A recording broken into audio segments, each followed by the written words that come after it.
Thinking of vocational and the Iditarod, three things come to mind.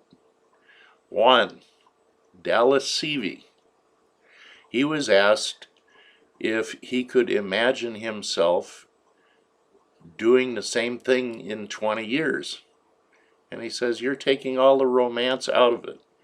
He says, it's fun every year as I do it, but I don't want to feel that I'm locked into 20 years.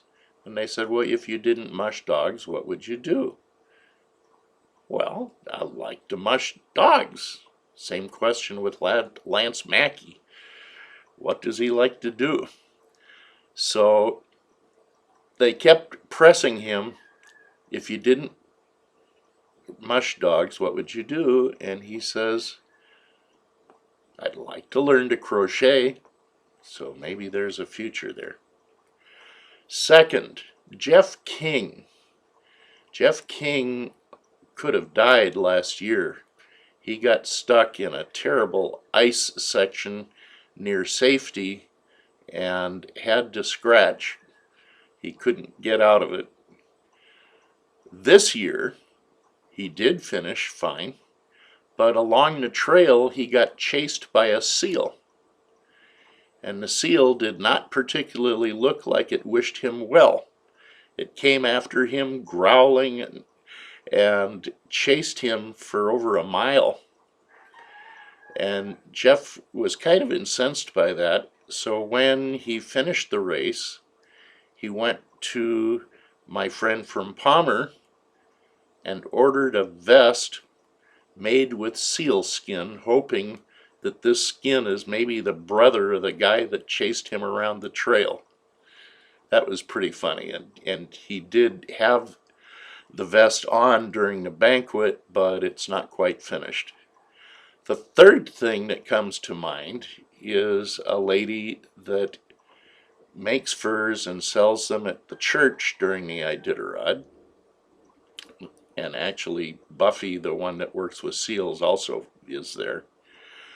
And I really liked some of her creations, and one was the Russian style hat in fox.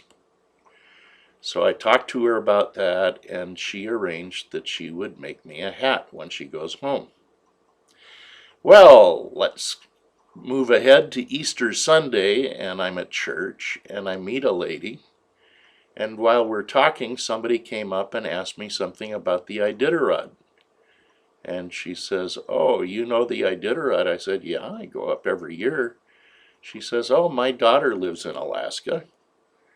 And we talked for a little while, and then she says, my daughter sews furs. And she was at the Iditarod this year. So I asked, well, what's your daughter's name? And she told me Sue Moore. That sounded kind of familiar, so I flipped out my handy phone and looked up Sue Moore, and I had a picture in there. I actually, on the last day of the craft fair, I ran over there to get her picture to put on my phone with her name. And she says, that's my daughter. What are the odds of that on Maui?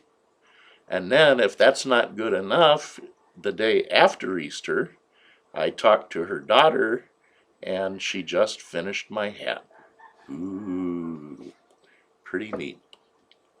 Take care.